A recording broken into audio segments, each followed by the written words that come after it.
ఇది నేను స్వతంత్రించి మాట్లాడుతున్నానని మీరు అనుకుంటున్నారేమో.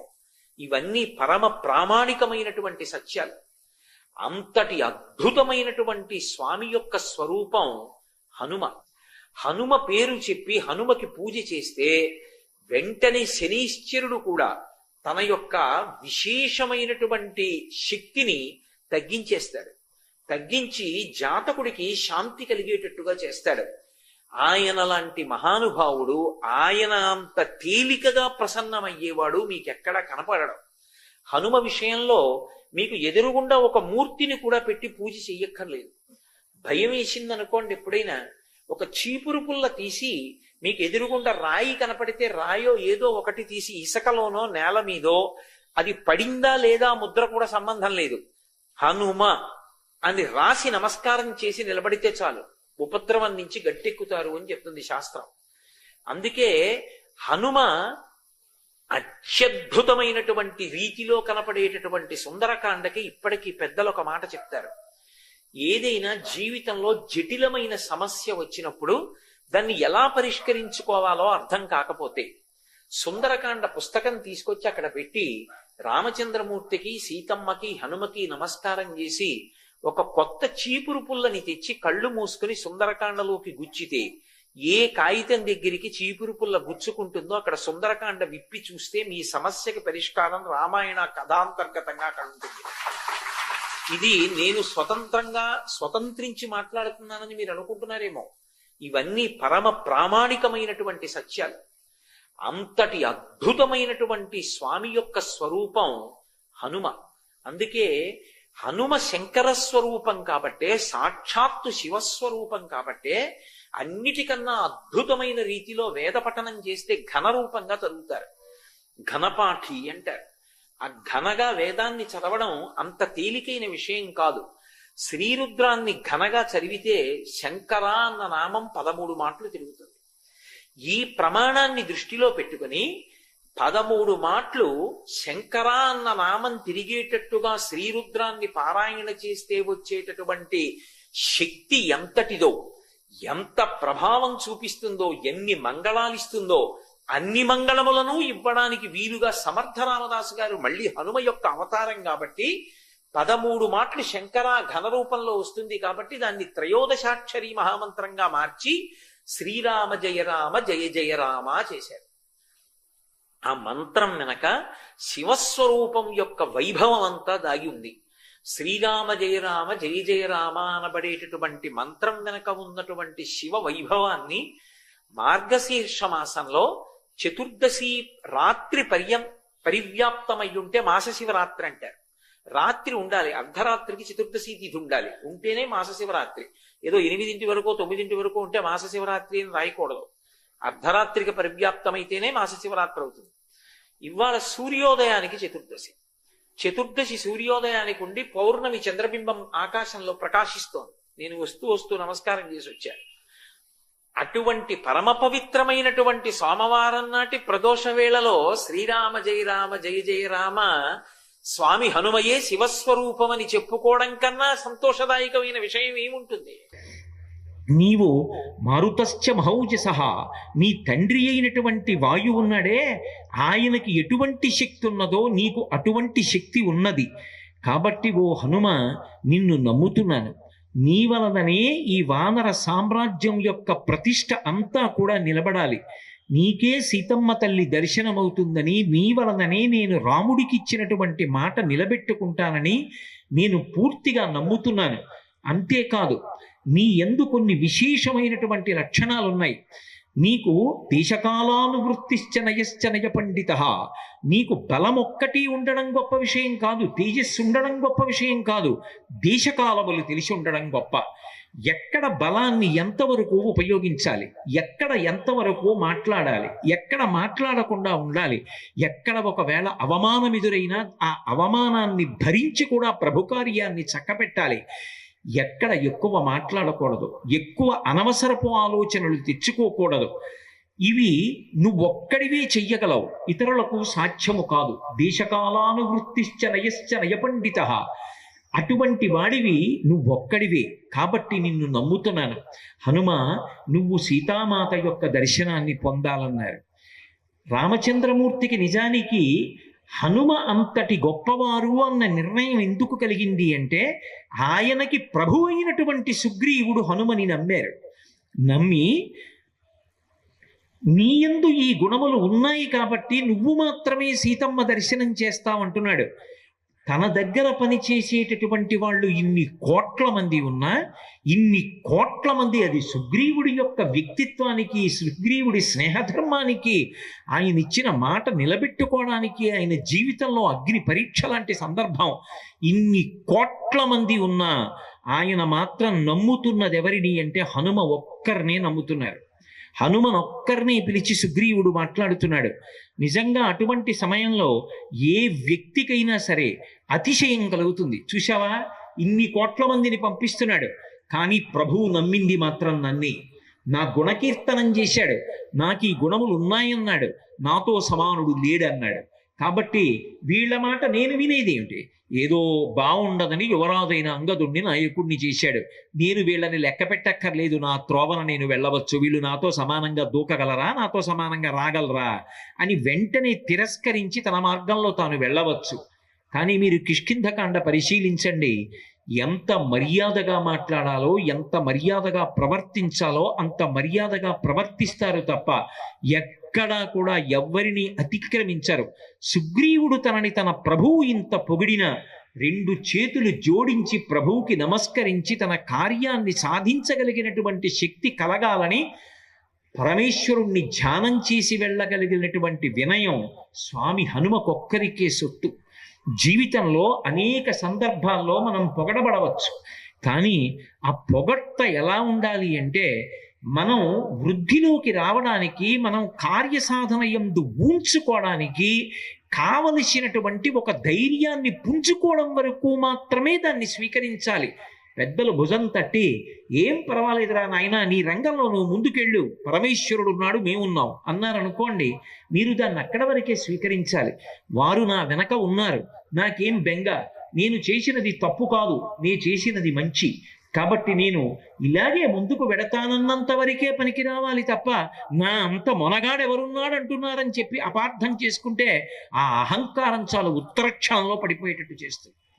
హనుమ జీవితాన్ని పరిశీలిస్తే, హనుమ విజయాలు పరిశీలిస్తే, ఆయన యొక్క వినయం ఏమిటో, తనని ప్రభువే పొగిడినా కూడా ఎంత మర్యాదగా ఉంటారో ఆలోచించవచ్చు. సుగ్రీవుడే నమ్మాడు, వెంటనే రామచంద్రమూర్తి నమ్మారు. హనుమని దగ్గరికి పిలిచారు. పిలిచి ఆయన చేతిలో ఉన్నటువంటి ఉంగరాన్ని తీసి హనుమ చేతిలో పెట్టారు. ఇచ్చి అంగుళీయమభిజ్ఞానం, ఆ అంగుళీయం ఉంగరం అభిజ్ఞానంగా, నీకు సీతమ్మ తల్లి దర్శనమైనప్పుడు సీతమ్మ తల్లి నిన్ను నమ్మడానికి ఇది చాలా ఉపయోగపడుతుంది, అందుకని నీకు ఈ ఉంగరాన్ని ఇస్తున్నాను. కాబట్టి అంగుళీయమభిజ్ఞానం రాజపుత్రాహ పరంతపః, పరంతపుడైనటువంటి రామచంద్రమూర్తి ఉంగరాన్ని హనుమ ఒక్కరి చేతిలోనే పెట్టారు.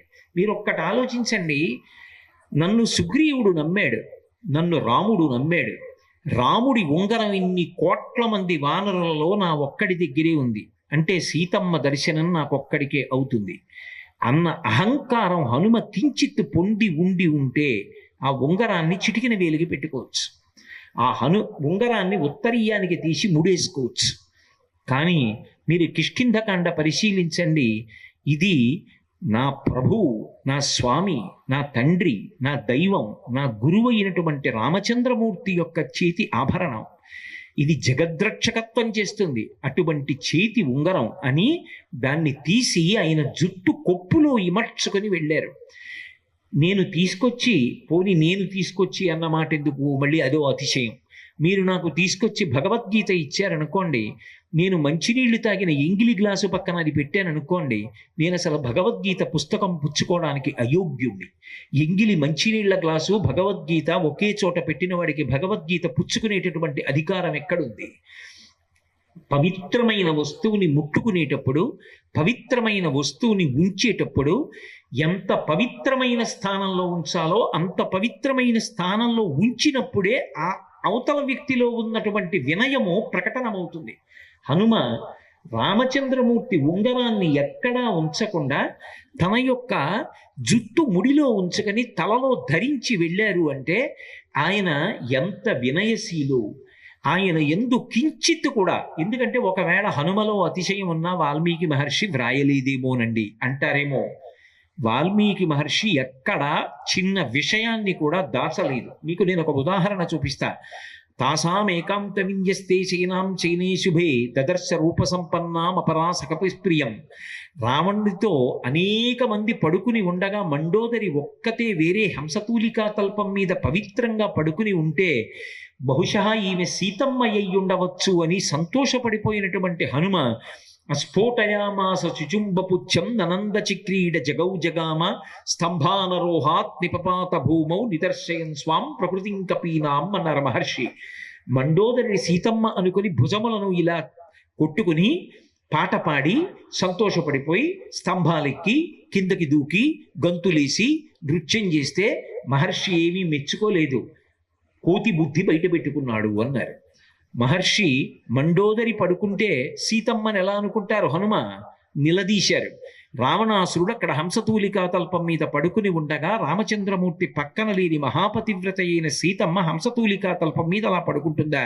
ఒక్కటి దూరంగా పడుకున్నంత మాత్రం చేత సీతమ్మ అనుకుని సంతోషపడిపోయిన హనుమ యొక్క బుద్ధి చిన్నదైపోతే అది కోతి బుద్ధి బయట పెట్టుకోవడం అని చెప్పి నిర్మోహమాటంగా మహర్షి మాట్లాడారు తప్ప ఎవ్వరినీ ఎక్కడ వెనకేసుకొచ్చేటటువంటి ప్రక్రియ వాల్మీకి మహర్షి ఎందుకు కానరాదు. కాబట్టి నిజంగా హనుమయే గర్వాన్ని పొంది ఉంటే నిర్మోహమాటంగా వాల్మీకి మహర్షి చెప్పేస్తారు. తన ప్రభువు పొగిడిన రామచంద్రమూర్తే పిలిచి ఉంగరం ఇచ్చిన ఆయన ఎందు అతిశయం కనపడదు. మనిషి చాలా తొందరగా పాడైపోయేది జారుడు మెట్ల లాంటిది ఏది అంటే నిష్కారణమైన పొగట్ట. పెద్దలైనటువంటి వారు దాన్ని ఔషధం ఇచ్చినట్టుగా ఎంత మోతాదులో ఇవ్వాలో అంత మోతాదులోనే ఇచ్చి అతను కార్యరంగమునందు ఊడ్చుకోవడానికి అటువంటి స్థితిని కల్పించడానికి వాడతారు తప్ప ఎక్కడ పడితే అక్కడ అదే పనిగా పొగట్టల్ని వినడం అలవాటు చేసుకున్నాడు అనుకోండి, క్రమంగా జారుడు మెట్ల మించి జారి కింద పడిపోయిన వాడు ఎలా పడిపోతాడో అలా పడిపోతాడు. అందుకే స్వామి హనుమ ఎన్నడూ అసలు పొగట్టని ఆశించరు, లోపల అతిశయాన్ని పొందరు. తన ప్రభువు నమ్మిన రాముడు నమ్మిన ఈ నమ్మకాన్ని నిలబెట్టుకోగలిగిన శక్తి నాకు కలగాలనుకుంటారు తప్ప ఆయన ఇదంతా నాది అని అనుకోరు. ఈ ఘట్టం దాటగానే ఇంతకన్నా పెద్ద ఘట్టం వచ్చింది. ఎక్కడో ఆ స్వయం ప్రభా బిలంలో ఉండిపోయారు దక్షిణ దిక్కుకు వెళ్ళిన వాళ్ళు. వేళ దాటిపోయింది, బయటిగా వచ్చారు. 100 యోజనముల సముద్రం ఎదురుగుండా కనపడుతోంది. వానరులందరూ ఉత్తర తీరంలో కూర్చున్నారు. వెళ్ళే మార్గం కనపట్టలేదు. 100 యోజనముల సముద్రాన్ని ఎవరు దాటుతారని అడిగితే ఎవరి మానాన వారే కొంత దూరం వెళ్ళగలనన్నవారే కానీ పూర్తిగా దాటుతానన్న వాళ్ళు లేరు. ఒకవేళ అంగదుడి లాంటి వాడు దాటినా నేను మళ్ళీ తిరిగి వస్తానని ధైర్యంగా చెప్పలేదు. అటువంటప్పుడు ఎవరు 100 యోజనముల దూరాన్ని దాటగలరని బాధపడి కూర్చుంటే ఇన్ని వానరములలో ఒక్క వానరము కూడా దాటలేకపోతున్నానంటుంటే స్వామి హనుమ ఒక్కరే ఏమీ మాట్లాడకుండా మౌనంగా ఆ సముద్రపు ఒడ్డున ఇసుకలో కూర్చుని ఉన్నారు. అక్కడికి వెళ్ళినవాడు జంబవంతుడు. జంబవంతుడు అంటే సామాన్యుడు కాడు, వానరులలో మహావృద్ధుడు. బ్రహ్మగారు ఆవలిస్తే బ్రహ్మాంశ సంభూతుడై వచ్చినవాడు. అందుకే వానరులలో ఒక పెద్దరికం ఉన్నవాడు. అటువంటి జాంబవంతుడు హనుమ దగ్గరికి వెళ్ళి ఒక మాట అన్నారు.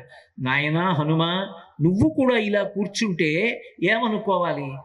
దేవలోకంలో ఉండేటటువంటి అప్సర స్త్రీలలో శ్రేష్ఠురాలైనటువంటి పుంజికస్థల ఒక శాపం కారణంగా ఈ భూలోకంలో వానర స్త్రీగా పుట్టింది. అంజనాదేవి అన్న పేరుతో పుట్టి నీ తండ్రి అయినటువంటి కేసరికి భార్య అయింది. ఆమె యందు వాయుదేవుడికి ఔరసపుత్రుడివై నువ్వు జన్మించావు. నీకు అపారమైనటువంటి బలపరాక్రమాలు ఉన్నాయి. ఎంతటి బలపరాక్రమములు కలిగిన వాడివి అంటే, నువ్వు తలుచుకుంటే ఈ లోకంలో అపారమైనటువంటి వేగము కలిగినటువంటి వారు ఇద్దరే ఉన్నారు. ఒకడు వాయుదేవుడు, రెండవ వాడు గరుత్మంతుడు. వాయుదేవుడు గరుత్మంతుడు ఎంత వేగము కలిగిన వారో అంతకన్నా వేగంగా వెళ్ళగలిగినటువంటి శక్తి కలిగినటువంటి వాడవై కూడా నువ్వు ఏమీ చేతకాని వాడిలా ఇలా కూర్చుంటే వానరజాతి పరువు ప్రతిష్టలు ఏమైపోతాయి? సీతమ్మ జాడ కనిపెట్టగలిగినటువంటి వాడివెవరు?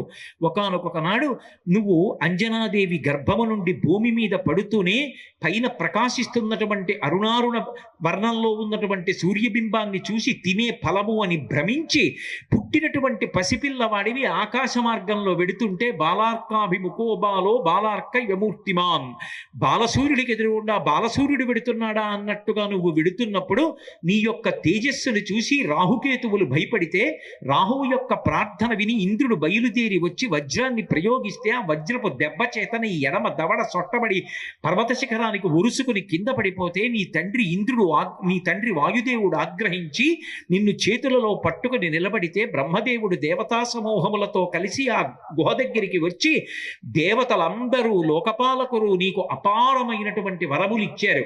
బాల్యంలో నీకు అంత బలం ఉంటే మునుల యొక్క కార్యాల్ని పాడు చేస్తున్నావని మునుల యొక్క శాపకార చేత నీ యొక్క బలము నీకు తెలిసి రాలేదు. కానీ నీతో సమానమైనటువంటి బలము కలిగిన వాడు లోకంలో లేడు. ఒకానొకప్పుడు నేను కూడా అపారమైనటువంటి బలము కలిగిన వాడనే. సాక్షాత్ శ్రీ మహావిష్ణువు ఒకానొక నాడు ఆయన వామనమూర్తిగా వచ్చి 3 అడుగుల చేత భూమిని ఆకాశాన్ని కొలవడానికి పెరిగిపోతే ఇంతంతైవటుడు ఇంతై మరుగుతానింతై అభోవీధిపై అంతైతో యజమండలగ్రమణ కల్లంతై ప్రభారాశిపై అంతై చంద్రునకంతై ధ్రువునిపై అంతై మహర్వాటిపై అంతై సత్యపదోన్నతుండగుత బ్రహ్మాండంత సంవర్ధి అయి అన్నట్టుగా పెరిగిపోతే ఆయనకి 21 మార్లు ప్రదక్షిణ చేసిన వాడనం. క్షీరసాగర మథనం జరిగినప్పుడు యావత్ భూమండలంలో ఉన్నటువంటి ఓషధులను తీసుకొచ్చి పాలసముద్రములో వేసిన వాడనం. కానీ ఇవాళ ఓపిక లేదు, నేను సముద్రాన్ని దాటలేను. దాటగలిగిన శక్తి ఉండి కూడా నువ్వు ఇలా కూర్చుంటే ఎవరు కాపాడతారు? హనుమాన్ హరిరాజస్య సుగ్రీవశ్చ సమోహ్యపి రామలక్ష్మణయోశ్చాపి తేజసాచ బలీనచ. పొగడడానికి చెప్పట్లేదు, పరమ సత్యాన్ని చెప్పాడు జాంబవంతుడు ఆ రోజున. ఓ హనుమా, నీ గురించి నువ్వేమనుకుంటున్నావో, నువ్వెవరో తెలుసా? అసలు సహజముగా కోతులకు రాజువు నువ్వే. సుగ్రీవశ్చ సమోహ్యపి, సుగ్రీవుడితో సమానమైన బలపరాక్రమములు. అసలు యథార్థముగా చెప్పవలసి వస్తే అంతకన్నా ఎక్కువ బలపరాక్రమములు ఉన్నవాడవు. అంతేకాదు రామలక్ష్మణయోశ్చాపి తేజసాచ బలీనచ, రామలక్ష్మణులిద్దరి యొక్క తేజస్సు బలము ఎటువంటివో నీ యొక్క తేజస్సు బలము అంతకన్నా కించిత్ కూడా తక్కువ కావు. వాళ్లతో సమానమైనటువంటి బలము తేజస్సు కలిగిన వాడివి.